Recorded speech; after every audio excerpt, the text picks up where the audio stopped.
தமிழரசு கட்சிக்குள் கொழும்பை மையமாக கொண்ட அரசியல் மிக தீவிரமடைந்து அதனுடைய கையில் தமிழரசு கட்சி சென்றிருக்கின்றது.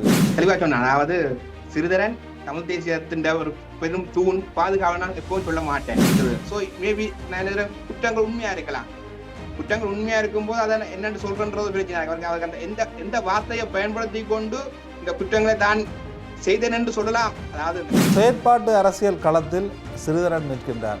சுதந்திர தினத்தை கரிநாளாக்குகின்ற போராட்டமாக இருக்கலாம், அல்லது கிவிலோயா திட்டமாக இருக்கலாம். அவ்வாறான போராட்டங்களின் பொழுது அரசாங்கத்தை நேரடியாக எதிர்ப்பு தெரிவித்து செய்கின்ற போராட்ட களங்களில் முன் நிற்கின்றார்கள்.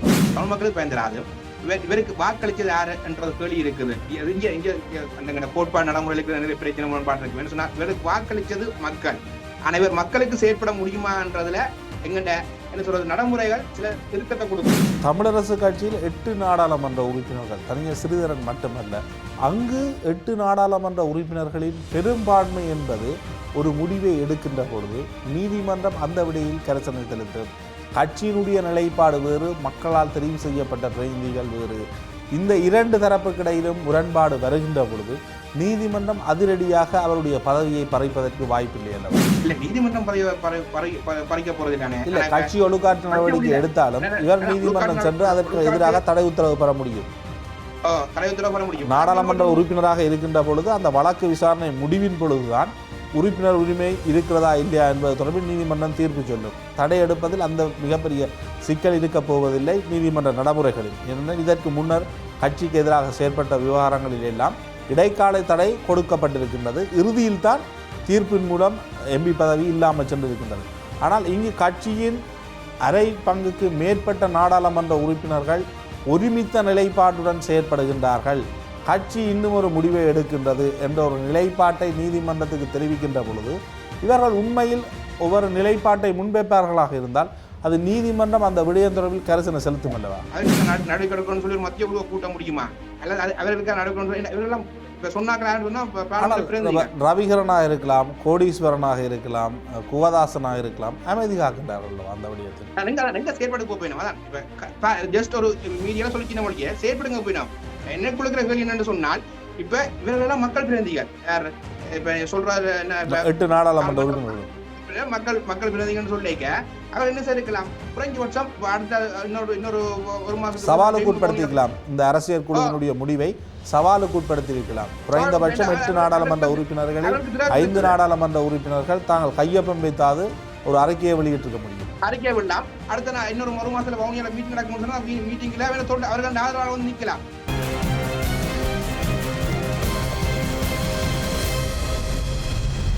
வணக்கம், இது களம். சமகால அரசியல் விடயங்கள் தொடர்பிலான விடயங்களை ஒரு ஆய்வு ரீதிக்கு உட்படுத்துவது இந்த களத்தினுடைய பிரதான நோக்கம். தமிழ் தேசிய அரசியல் எந்த நிலையில் இருக்கின்றது? தமிழரசு கட்சிகள் தொடர்ந்து கொண்டிருக்கின்ற குழப்பம் தமிழ் மக்களினுடைய தீர்வு விடயத்தில் எத்தகையில் தாக்கம் செலுத்தும்? இந்த விடயங்கள் தொடர்பில் இந்தியாவிலிருந்து மகாசேனன் அவர்கள் நம்ம இணைந்திருக்கின்றார். பேச போகின்றோம். வணக்கம்.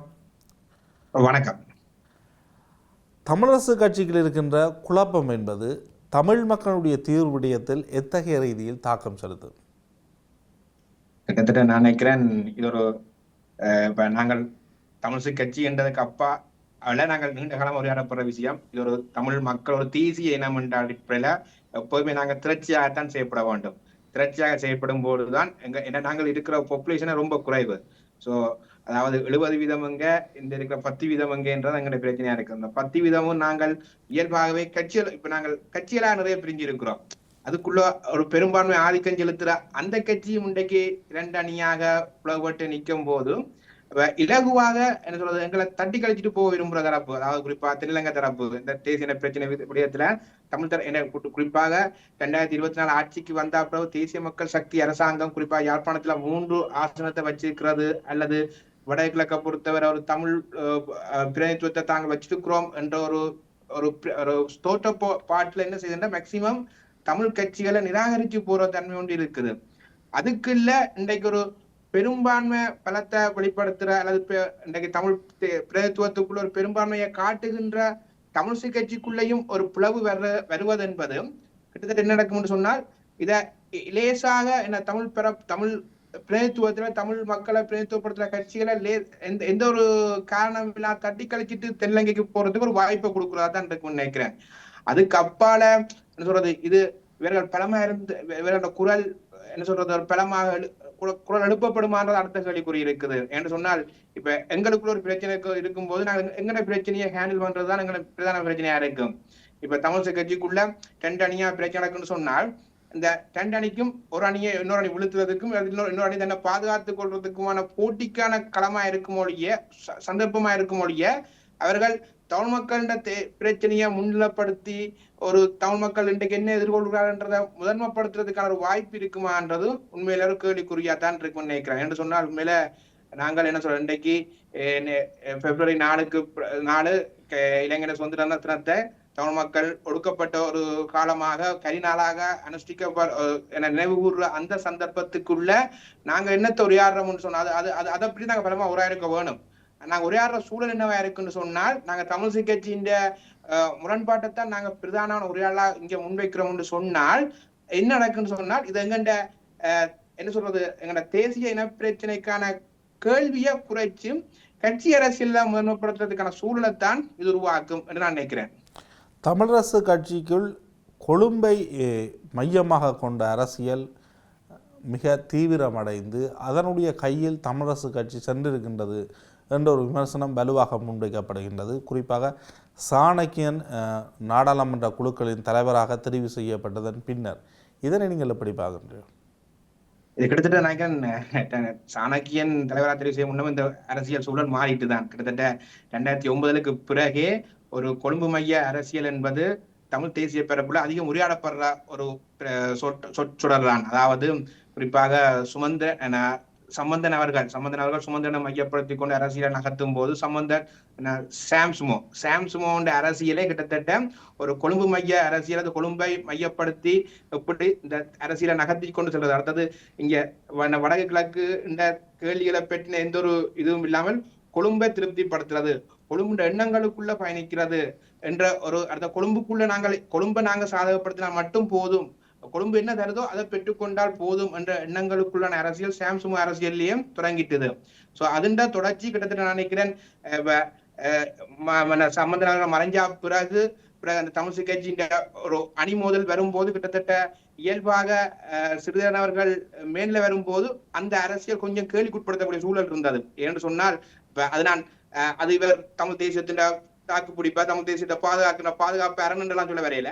ஆனால் இவர்கிட்ட இயலுமே எங்க இருக்குன்னு சொன்னா வடக்கு கிழக்கு தமிழ் தேசிய முகம், அடுத்த தமிழ் தேசிய பிரச்சாரம் என்றதுக்குள்ளதான் சிறிதனவன் அரசியல் தங்கி இருக்கிறதால என்ன எப்படியான ஒரு பார்வை இருந்தேன்னு சொன்னால், குறிப்பாக இந்த அரசியல் கொழும்பு மைய அரசியல் வந்து மீள ஒரு வடக்கு கிழக்கு தமிழர் தாயகத்தை மையப்படுத்திய அரசியலுக்குள்ள வரும் என்ற பார்வை இருந்தது. அது ஒரு அது அந்த உரையாடல் இருந்தோடு அதுக்கான ஒரு நடைமுறைக்கு போகக்கூடிய ஒரு இயலுமை சூழல் வரையில். ஏன்னா கிட்டத்தட்ட தலைமைத்துவ தேர்தல் முடிவுகள் ஒரு 2-3 வாரங்களுக்குள்ளேயே அது இல்லாமல் போய் அது அடுத்த கட்டத்துக்கு போய் பிறகு கிட்டத்தட்ட திருப்பி கட்சியின் தலைமைக்குள்ளேயே ஒரு கொழும்பு மையம் தான் இருக்குன்னு சொல்லும் போது மீளம் இந்த கொழும்பு மைய அரசியல் நிலையானதுதான். கிட்டத்தட்ட இது இன்றைக்கு என்ன சொல்றது, சாணக்கியன் வந்த அப்புறம் மீள அந்த உரையாடல் வந்தாலும் இது கிட்டத்தட்ட சாம்சுமோ அரசியல் தொடர்ச்சி தான். அப்ப இது நாங்கள் என்ன சொல்றது, புதுசாக தமிழ் கட்சி இன்றைக்குத்தான் கொழும்பு மையத்தை நோக்கி போகுதான்றதுல கேள்விக்குறி இருக்குது. சோ இது 2009 பின்னரான தமிழ் கட்சியின் அரசியல் பொறிமுறைக்குள்ள இந்த கொழும்பு மைய அரசியல் இயல்பாகத்தான் இருக்குன்னு நான் நினைக்கிறேன். கொழும்பு மைய அரசியல் தமிழரசு கட்சிக்குள் அதற்கு எதிரான ஒரு தரப்பாக நீங்கள் சிறிதரனை குறிப்பிட்டிருந்தீர்கள். ஆனால் சிறிதரனும் இராணுவத்திற்கு அங்கீகாரம் கொடுக்கின்ற விடயத்தில் செயற்பட்டார் என்பதை கொழும்பு மைய அரசியல்வாதிகள் தான் வெளிப்படுத்துகின்றார்கள். அதற்கு எதிராக தமிழரசு கட்சியில் செயற்பாட்டை முன்வைக்கின்றார்கள். இது கிட்டத்தட்ட ஒரு தமிழ் தேசிய நிலைப்பாட்டை யார் எடுக்கின்றார்கள் என்றால் நீங்கள் கூறுகின்ற கொழும்பை மையப்படுத்திய அரசியல்வாதிகள் அல்லவா? இல்ல, அதை நான் என்ன சொன்னால் நான் தெளிவா சொன்னேன். அதாவது சிறிதரன் தமிழ் தேசியத்தின் ஒரு பெரும் தூண் பாதுகாவல் நான் எப்பவும் சொல்ல மாட்டேன். ஆனால் அவற்றை இயலுமைக்குள்ள அவரால் இந்த தமிழ் தேசிய பிரச்சாரத்தை முன்னிறுத்தி மட்டும்தான் வாக்கு சேகரிக்க முடியும். அல்லது கொழும்போட இணங்கி போறதுக்குரிய ஒரு இயலுமை அவர்கிட்ட இல்லை, அவர் இது வெளிப்படுத்தல. இல்லையோ வெளிப்படுத்தவில்லை. இன்னும் நான் அப்படி ஒரு அரசியல் அதாவது கொழும்பு அதாவது தென்னிலங்குடன் இணங்கி போற அரசியல் தென்னிலங்குடன் சேர்ந்து ராணுவ விவகாரம் ராணுவத்திற்கு அங்கீகாரம் கொடுக்கின்ற விவகாரம் என்பது அதை கூட என்னன்னு சொன்னாங்க நாளைக்கு ஒரு சந்தர்ப்பத்துல இங்க சொல்ற மாதிரி இருக்கு கேள்விப்பட்ட மாதிரி இருக்கு. அதாவது அவர் தெரியாமல் செய்துட்டார், அவர் தெரியாமல் வாக்களித்தார் என்றெல்லாம் சில உரையாடப்படுற தன்மைகள் இருக்குது. அவர் இதுவரைக்கும் அவர் வெளிப்படுத்தவில்லை. ஆனால் இழப்பீட்டு அலுவலகத்தில் அவர் நேர்காணல் செய்தார் என்றெல்லாம் கூறப்படுகின்றது. ஆகவே அந்த விவகாரங்களில் தெரியாமல் செய்தார் என்று சொல்ல முடியுமா, அல்லது கொழும்பு அரசியலுக்குள் அவரும் சிக்க வைக்கப்பட்டிருக்கின்றார் என்று புரிந்து கொள்ள முடியுமா? இல்ல அவர்கிட்ட அந்த கொழும்பு அரசியல் கொழும்பு அரசியல் கொழும்பு மைய அரசியல்ன்றது சிறுதிரண்ட செயற்பாடு ஒரு விதம். அது என்ன சொல்றது நினைக்கிறேன் அவர் சிக்க வைக்க நீங்க சொன்னதுக்கு வரேன் சிக்க வைக்கப்பட்டார் என்ற அரசியலுக்குள்ள நாங்கள் பார்க்கலாம். அவரால் கொழும்புடன் என்ன சொல்றது இப்ப சாணக்கியன் உரையாடக்கூடிய அளவுக்கோ இல்லாட்டி சுமந்திரன் கொழும்புக்குள்ள இயங்கக்கூடிய அளவுக்கோ இல்லாட்டி முன்னாள் அவர் வளர்ந்து வந்த விதம் என்பது தமிழ் தேசிய அடையாளங்களுடனான அரசியல் அவர்கிட்ட வாக்கு வாங்கி இப்ப என்ன சொல்றது இந்த அரசியலர் கொஞ்சம் இப்ப நாங்கள் கேள்விக்குள்ளான் இருக்கிறோம். சிறிதரன் கொழும்புடன் இணைகிறாரான கேள்விக்குள்ளான் இருக்கிறோம். கொழும்புடன் இயங்குகிறார் என்ற ஒரு முற்றுப்புள்ளி வச்சால் அந்த அரசியலுக்கு பிறகு சிறிதரனால் இங்க இயங்க முடியுமோன்ற கேள்விக்குறி இருக்குது. ஏன்னு சொன்னால் சிறிதரண்ட இயங்கு நிலைன்றது சிறிதரண்ட வாக்கு வாங்கின்றது முற்று முழுதாக அவருடைய தமிழ் தேசிய அரசியல பிரச்சாரம் தான். தமிழ் தேசிய அரசியல் பிரச்சாரம் தமிழ் தேசிய அரசியல் பிரச்சாரத்தை தொடர்ச்சியாக முன்னெடுத்தவர். இன்று அவர் ஒரு தென்னிலங்கை சார்பான அல்லது கொழும்பை மையப்படுத்திய ஒரு விடயத்தை வெளிப்படுத்தியதன் பின்னரும் அதற்கு எதிரான விமர்சனத்தை இந்த தரப்பு முன்வைக்க தயாரில்லை என்பதுதான் நிலைப்பாடாக இருக்கின்றது. தற்பொழுதைய கள யதார்த்தம் என்பது இதே விவகாரத்தை இன்னும் ஒரு தமிழ் அரசியல்வாதி செய்திருப்பாராக இருந்தால் மிகப்பெரிய ஒரு விமர்சனம் வந்திருக்கும். ஆனால் தற்பொழுது விமர்சனம் வைப்பதற்கு அனைத்து தரப்பினரும் தயங்குகின்றார்கள். அப்படி இல்லை, இது ஒரு வகையில தயக்கம் என்றதுக்கு அப்பால நான் நினைக்கிறேன் ஒரு சோர் நிலைக்கு போயிட்டுது. எங்கட தமிழ் தேசிய அரசியல் செயற்பாட்டு தளம் என்றது ஒரு சோர் நிலைக்கு போட நான் கூட பாக்குறேன். கிட்டத்தட்ட என்ன சொன்னா நான் அண்மையில நான் சிறுதன் மட்டுமில்லை வேற சில எந்த செயற்பாட்டிலையுமே தமிழ் தேசியம் சார்ந்த கடந்த காலங்கள்ல ஆக்ரோஷமாக கதைச்சவர்கள் ஆக்ரோஷமாக செயற்பட்டவர்கள் வந்து இன்றைக்கு அந்த ஒரு செயற்பாடு தளத்துக்குள்ள இல்லை. நான் அண்மையில கூட ஒரு கட்டுரையிலும் குறிப்பிட்டேன். அதாவது இந்த நான் தொடர்ச்சியாக அந்த அரசியலமைப்பு உருவாக்க முயற்சிகளை பற்றி நான் கட்டுரை கொண்டு வரேன். ஸோ அதுல நான் ஒரு பகுதி போனால் சிவில் சமூக செயற்பாடை பற்றி கிட்டத்தட்ட சிவில் சமூகம் கடந்த காலங்களில் அந்த அரசியலமைப்பு செயற்பாடு ஒரு தன்னார்வமாக ஒரு பெரிய செயற்பாடை செய்திருக்குது. ஆனா இன்றைக்கு சமகாலத்தில் 2020 தேசிய மக்கள் சக்தி அரசாங்கத்துக்கு பிறகான செயற்பாடுகள்ல சிவில் சமூக செயற்பாடு இன்றைக்கு காணல. இன்றைக்கு நாங்கள் என்ன 2024 தேர்தலுக்கு பிறகு அரசியல் கட்சியை ஒன்றிணைக்கிறதாலும் சரி அல்லது யாப்பு முயற்சியை பற்றி உரையாடுறாலும் சரி கட்சியெல்லாம் கூடிக்கொள்ளுது. பொது வேட்பாளர் என்ற விவகாரத்துக்கு பின்னர் சிவில் தரப்பினருடைய செயற்பாடு என்பது மிகப்பெரிய அளவில் இல்லை. மௌனிக்கு போன சூழலாம் இருக்கு. அந்த சூழல்ல நாங்கள் இதுல சிறிதரனை நாங்க அவரை கண்டுக்காம விட்டு சிறிதரனை குற்றம் சொல்லலையோன்றது அது எனக்கு சிறிதரனை மட்டும்தான் குற்றம் சொல்லா விட்டுனோம் நான் நம்பல. அதாவது ஒரு அந்த செயற்பாட்டு தளம் சிறிதரனோடு இணைந்து பயணித்தவர்கள் அல்லவா, எவ்வாறு சிறிதரன் மீது அந்த குற்றச்சாட்டை முன்வைப்பது என்பதில் அவர்களுக்கு ஒரு தயக்கம் இருக்கும். அல்லது சிறிதரன் மீது குற்றச்சாட்டை முன்வைத்து விட்டு யாரை தொடர்ந்து பேணுவது என்ற ஒரு நிலையும் அவர்களுக்கு இருக்கிறது அல்லவா? அந்த நிலையும் இருக்கும். அது நீங்க எப்படியும் பார்க்கலாம். ஓகே என்னன்னு சொன்னாலும் சிறிதரன் மீது குற்றச்சாட்டு வைக்கலன்றதை ஓகே விடுவோம், அது ஏற்றுக்கொள்வோம். குற்றச்சாட்டு வைக்கல. அதே நேரத்துல சிறிதன் மீது ஒரு குற்றச்சாட்டை வைக்கிற தரப்பு ஒன்று இருக்குதான் இன்றைக்கு. அதாவது என்ன சொல்றது இங்க தமிழ் கட்சிக்குள்ள இருக்கிற இன்னொரு அணி வந்து அது கொழும்பை மையப்படுத்திய அரசியல் என்று நாங்கள் அரசியல் தரப்பு குற்றச்சாட்டு வச்சு கொண்டு இருக்குது. ஆனா அந்த குற்றச்சாட்டை ஓகே அந்த குற்றச்சாட்டை நிராகரிச்சு கொண்டு சுமந்திரன் சிறிதனை காப்பாற்றுறதுக்கு ஒரு தரப்பும் வேலையில தான் இன்னும் அமைதியாக இருப்பது என்பதை காப்பாற்றப்பட எடுக்கின்ற முயற்சி என்றுதான் புரிந்து கொள்ள முடியும். இல்ல அப்படி இல்லை என்றால் அவர் கட்டாயம் சிறிதரனுக்கு ஒரு அழுத்தம் ஏற்பட்டு கத்தினமோ அவன் கத்தெல்லாம் பெருசா இருக்கும். இவர்கள் அமைதியா இருக்கும் போது அந்த கத்தல் பெருசா இருக்க போகுது. அந்த கத்தல் பெருசா இருக்கும் போது அதுதான் உண்மை என்ற ஒரு பொது வழிக்கு வர போகுது. ஒருத்தர் கடுமையாக சொல்லி அவர் ராணுவத்துக்கு ஆதரவாக நின்றார். ராணுவத்தை என்ன சொல்ற இழப்பீட்டு ஆணைக்குழுக்கும் இழப்பீட்டு அலுவலகத்திற்கும் கணக்காய்வாளர் தெரிவிலும் அதே போன்று அரசாங்கத்துடன் சேர்ந்து 8 தரம் ஆதரவளித்தார் என்பது அந்த கட்சியினுடைய குற்றச்சாட்டு. அதான் அந்த குற்றச்சாட்டை வச்சு பிரச்சாரம் செய்யும் போது அதை எந்த ஒரு தரப்பும் எதிர்க்காத போது என்ன நடக்க போகுது, அந்த கருத்து மட்டும் தான் இருக்க போகுது. அந்த கருத்து மட்டும் தான் இருக்க முடியும். அந்த கருத்து பலமாக ஒரு சமூக வழிக்கு போற கருத்தா தான் இருக்குது. சமூக வழிக்கு போகும்போது இங்க மௌனமா இருக்குன்னு சொல்ல நாங்கள் அவைக்கு ஆதரவா சிறுதனுக்கு ஆதரவா இருக்குன்னு சொல்ல முடியும்.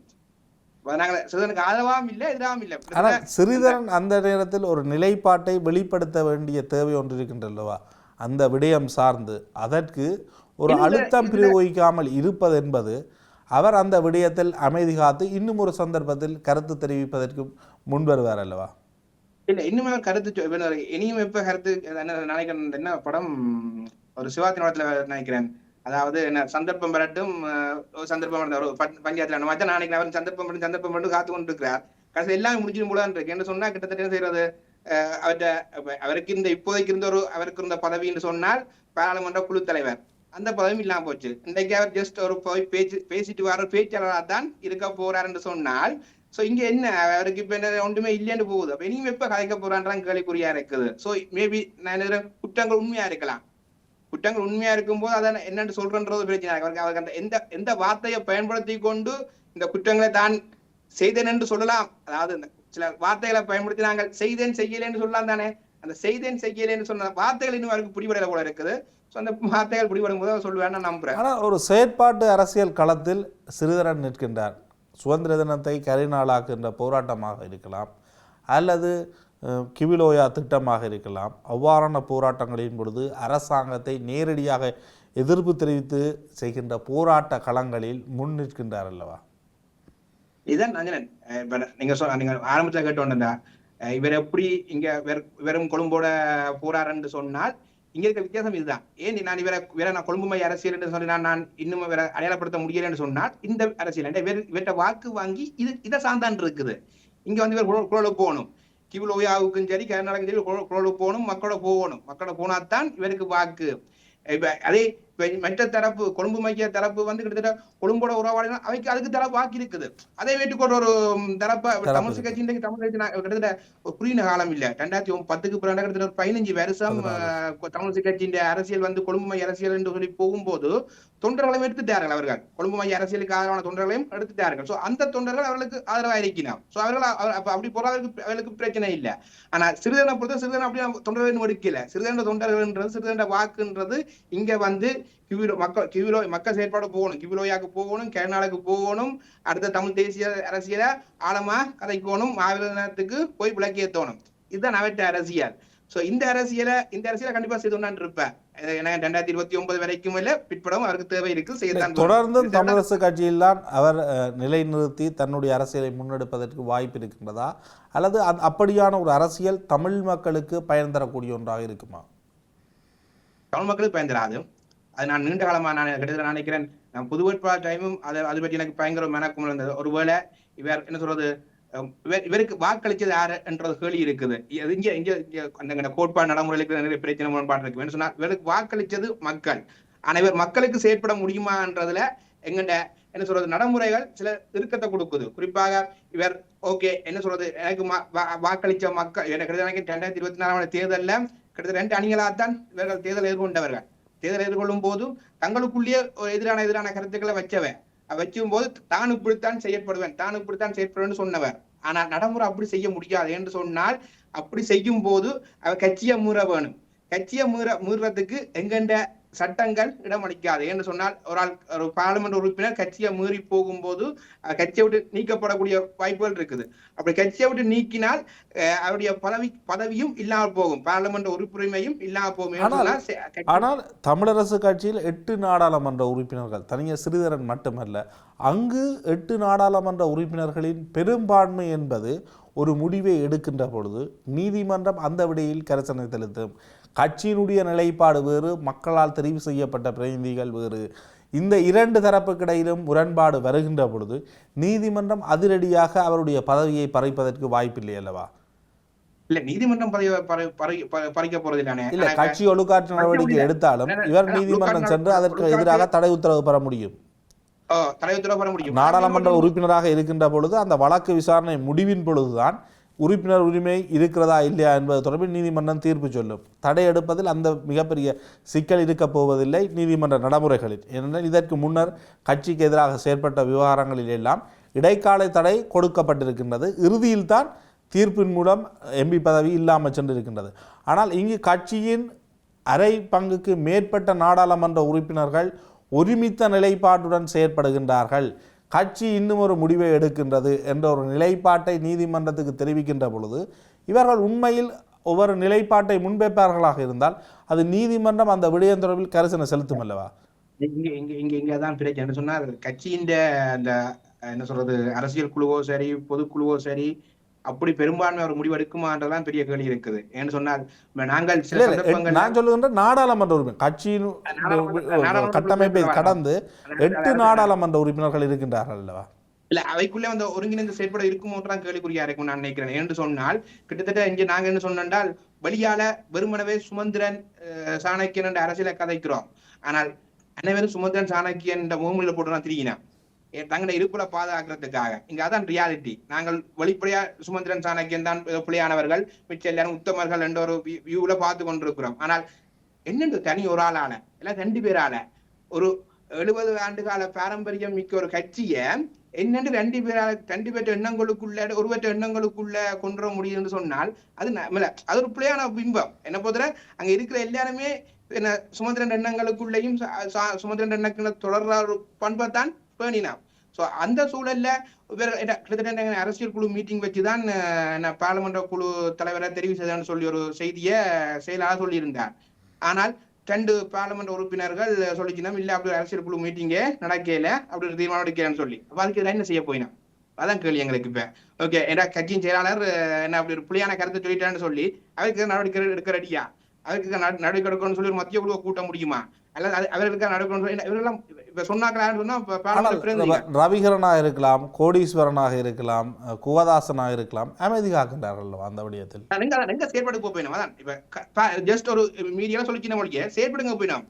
என்ன கொடுக்குற கேள்வி என்னன்னு சொன்னால் இப்ப இவர்களெல்லாம் மக்கள் பிரதிநிதிகள் யார் இப்ப சொல்றாரு 8 நாடாளுமன்ற உறுப்பினர்களும் மக்கள் பிரதிநிதிகள் சொல்லிக்க அவர் என்ன சேர்க்கலாம் குறைஞ்சபட்சம் அடுத்த இன்னொரு ஒரு மாசம் சவாலுக்கு உட்படுத்திக்கலாம். இந்த அரசியல் குழுவினுடைய முடிவை சவாலுக்கு உட்படுத்தியிருக்கலாம். குறைந்தபட்சம் 8 நாடாளுமன்ற உறுப்பினர்களில் 5 நாடாளுமன்ற உறுப்பினர்கள் தாங்கள் கையொப்பம் வைத்தாது ஒரு அறிக்கையை வெளியிட்டிருக்க முடியும். அறிக்கையை விடலாம். அடுத்த இன்னொரு ஒரு மாசத்துல வவுனியால மீட்டிங் நடக்கும் சொன்னா மீட்டிங்ல அவர்கள் ஆதரவாக வந்து நிக்கலாம்.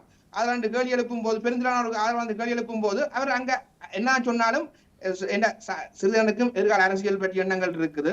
சோ மக்கள் பெருந்தலாக வந்து ஒரு எதிர்ப்பை காட்டும் போது அவருக்கு கொஞ்சம் பின்னுக்கு போன தேவை அவருக்கு இருக்குது. ஆனா அப்படியான எதிர்ப்பை இன்றைக்கு வரைக்கும் காட்ட இல்ல யாருமே. இப்ப சிறுதன் மீது கிட்டத்தட்ட நீண்ட காலமா குற்றச்சாட்டுகள் வைக்கப்படுது என்று சொல்லிக்க சிறுதன் சொல்ற தனக்கு பெரிய பலம் கிட்டத்தட்ட நினைக்கிறேன் 2015 இருந்து ஒரு பலமான ஒரு வாக்கு வங்கியை வெளிப்படுத்தின ஒரு அரசியல் பிரதிநிதி என்று சொன்னால் என்ன செய்யணும், அந்த கூட்டத்துக்குள்ள போய் தன்னுடைய ஆதரவுல கொண்டு போயிருக்கணும். அவர்கிட்ட மக்கள் அவருக்கு வாக்களிச்ச மக்கள் அவர் மக்கள் எண்ணங்களுக்குள்ளான் செயற்படுறார் என்று சொன்னால் அவர் அதுக்கு எதிராக கட்சி செயற்படுன்னு சொன்னால் அவர்கிட்ட மக்கள் போய் கேட்கணும் கட்சியை. மக்கள் பலத்தை நிரூபித்திருக்க வேண்டும் பொது வழியில். மாட்டின் மீதுலாம் கட்சி ஆபீஸ் இருக்குது. இல்லாட்டி வவுனியால தான் மீட்டிங் நடக்க போனா வவுனியால மீட்டிங் சந்தர்ப்பம் எல்லாம் பயிரங்க அறிவிச்சுதான் மீட்டிங் நடக்குது. ஒன்றும் ஒளிவு மறைவு செய்யல. அதான் தமிழக சொல்றோம் நாங்க ஒன்றும் சர்வதிகார இல்லாத எதிர்ச்சதிகார கட்சி இல்லை. நாங்க அதான் அவங்க தமிழக கட்சியில சுமந்திரன் எப்பயும் சொல்ற விஷயம் அது உண்மை. அதனால பயிரங்க மேல கூடித்தான் செய்யணும். பகிரங்கமா கூடி செய்யும் போதும் அந்த பகிரங்க கூட்டத்துல ஜனநாயக வழியில நீங்க திருப்பி கூட எதிர்ப்பை காட்டலாம். அதான் ஜனநாயக கட்சி ஜனநாயகத்தில் ஜங்குன்னு சொன்னால் ஜனநாயக அடிப்படையில் எதிர்ப்பை காட்டலாம். ஆனால் தலைமைத்துவம் சார்ந்த பிரச்சனைகள் இருக்கின்றதா இங்க இருக்கின்ற அரசியல்வாதிகளுக்கு? தலைமைத்துவ பண்பு சார்ந்த பிரச்சனை தமிழரசு கட்சியில் இருக்கின்ற தமிழ் தேசியம் சார்ந்த அரசியல்வாதிகளிடம் இருக்கின்றதா? அதுல சந்தேகமே இல்லைன்னு நான் நினைக்கிறேன். என்ன சொன்னால் அதான் நீங்க இருக்கிற பிரச்சனை. நாங்கள் என்ன சொல்றது சுமந்திரன் மீது சாட்டி போறன்றதே ஒரு வகையில மற்றவர்கள் ஆளுமையற்றவர்கள் என்றதை ஏற்றுக்கொள்ற செயற்பாடுதான். கிட்டத்தட்ட நான் என் அனுபவத்துக்குள்ள நான் ஒரு பல சந்தர்ப்பம் சொல்லியும் இருக்கிறேன். என்ன சொன்னால் பல்கலைக்கழக மாணவ ஒன்றிய காலப்பகுதியில எங்களுடைய பல்கலைக்கழக மாணவ ஒன்றிய தலைவரும் செயலாளரும் பிடிஐ கைது செய்யப்பட்டது. அந்த சந்தர்ப்பத்தின் போது தமிழ் கட்சியின் ஒரு பிரதித்துவ அப்போ தலைவராக இருந்த அவரிடம் போனாங்க.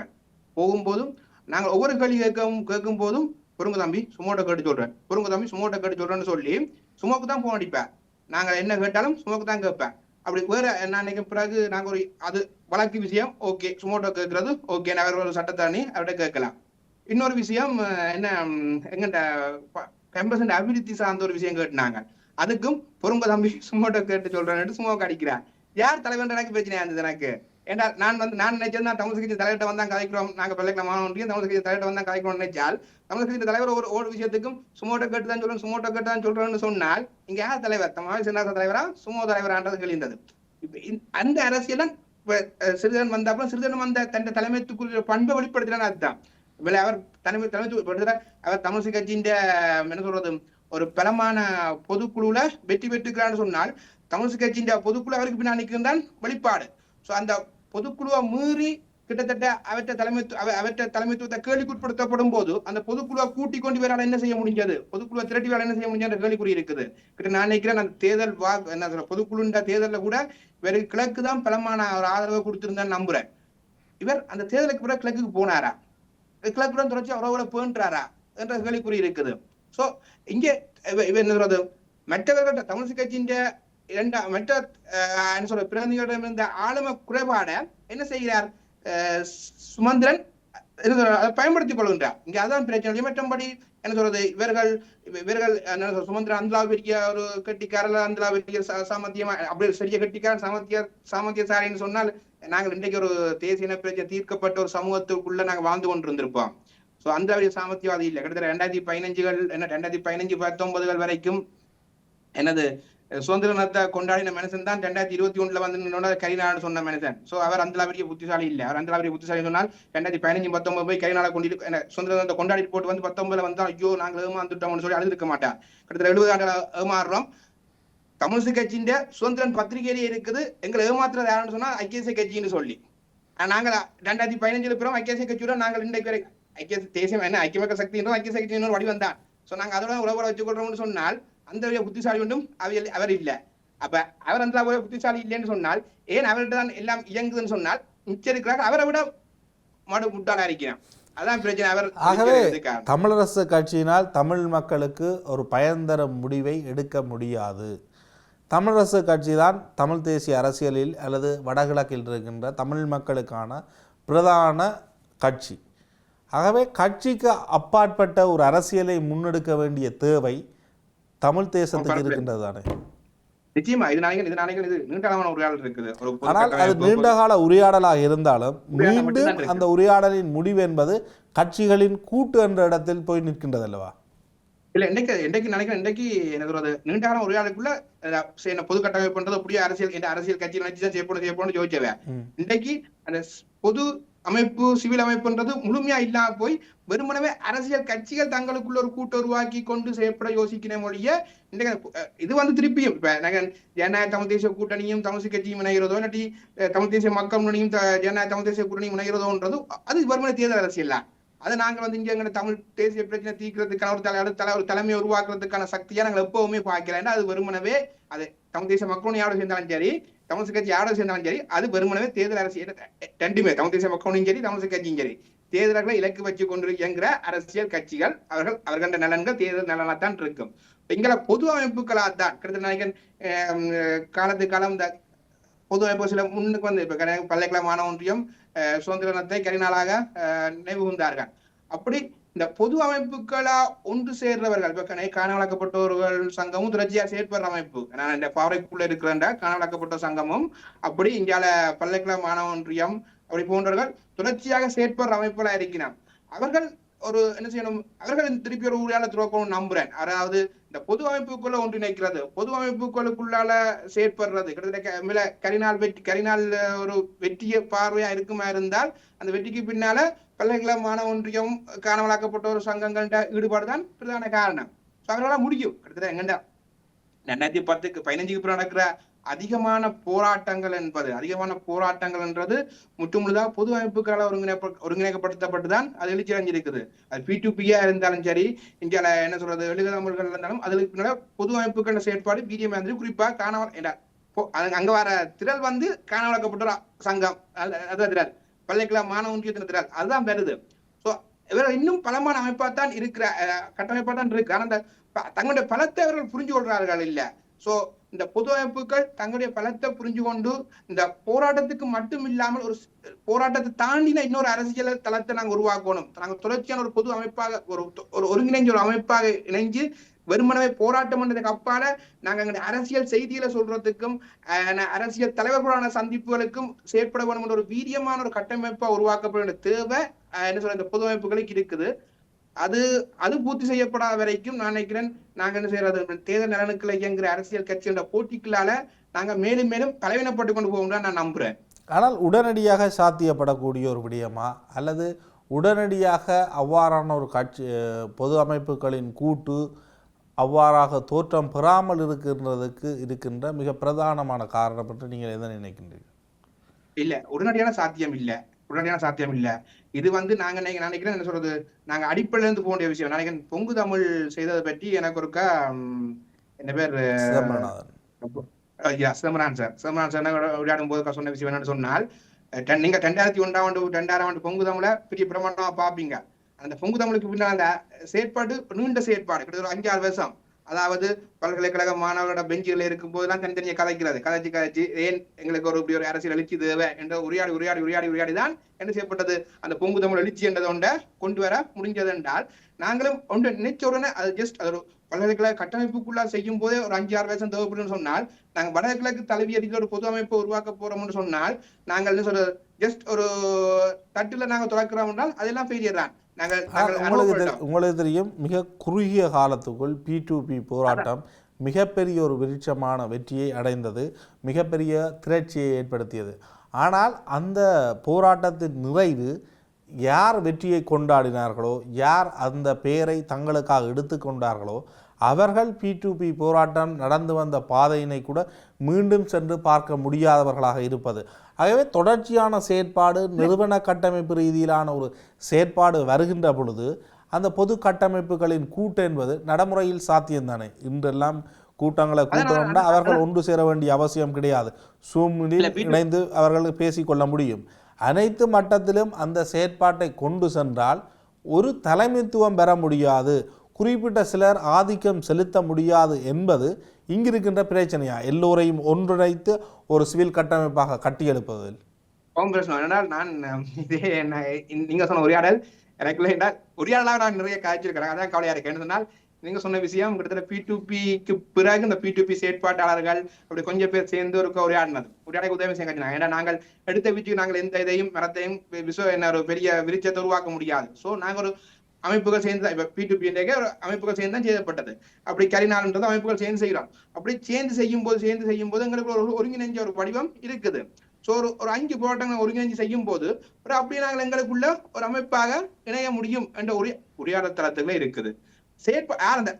என்ன சொல்றது, மாட்டுக்கு யார் மணி கட்டுறன்றதா நீங்க பிரச்சனையா இருக்கிறது. இந்த மாட்டுக்கு மணி கட்டுற ஒரு ஆளுமே இன்னும் அந்த பொது அமைப்புக்குள்ள இருந்து வர முடியுது இல்லை. அதான் பெரிய பிரச்சனை. இப்ப நாங்கள் மக்கள் பேரவை எல்லாம் டக்குன்னு உருவாக்கினோம், அது குறுகிய காலத்துல அது விழுந்து போச்சுது. இப்போ என்ன சொல்றது, பொது வேட்பாளர் மையப்படுத்திக் கொண்ட பொது கட்டமைப்பும் அதுவும் அந்த தேர்தலுக்கு குறுகிய காலத்துக்குள்ளாத இலக்கு வச்சு செய்யப்படும் போது அதுவும் ஒரு குறுகிய காலம், அதுவும் சடனா இல்லாம போயிட்டது. இனியொன்று உருவாக்கும் போதாவது அந்த ஒன்று நீங்க சொல்ற மாதிரி இந்த அமைப்புகள் ரீதியாக அதாவது ஒருங்கிணைஞ்சு செய்யப்படுற அமைப்புகள் சேர்ந்து அவர்களுக்குள்ள ஒரு ஐக்கியத்தினூடாக ஒரு தங்களை வலு கட்டமைக்க முடியும்.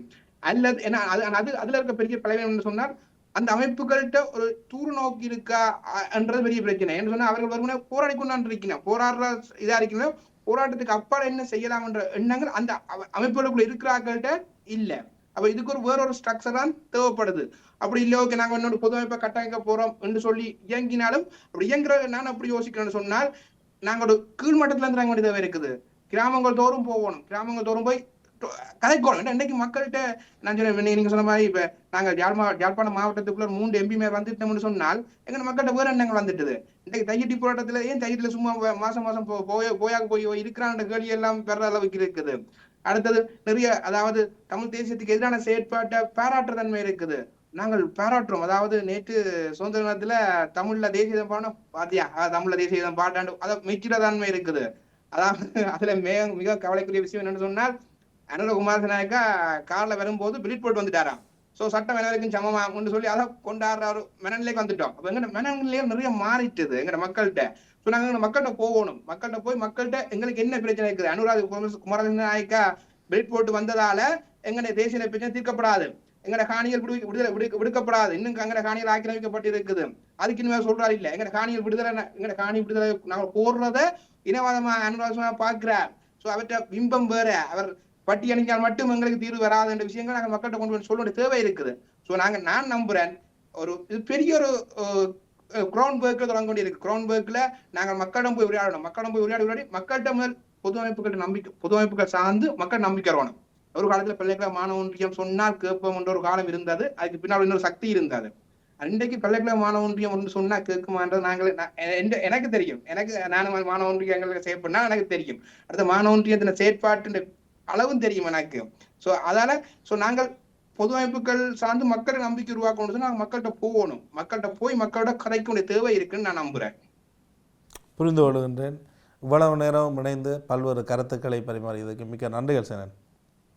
நன்றியா. இவ்வளவு நேரம் இந்த நிகழ்ச்சியை பார்த்து கொண்ட உங்களுக்கும் நன்றி, வணக்கம்.